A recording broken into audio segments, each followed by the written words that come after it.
The M-Class trams were built by the Randwick Tramway Workshops for use on tourist services on the Sydney tram network to replace two modified G-Class trams.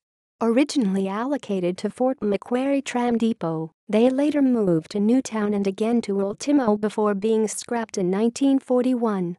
References. Further reading. Chin, N. 1975. New South Wales Tramcar Handbook 1861-1961. Vol. 1. South Pacific Electric Railway Cooperative Society. ISBN 9780959865967. McCarthy, Cand. 1976. New South Wales Tramcar Handbook 1861-1961. Vol. 2. South Pacific Electric Railway Cooperative Society. ISBN 9780959865974. External links. Media related to Sydney M-Class tram at Wikimedia Commons.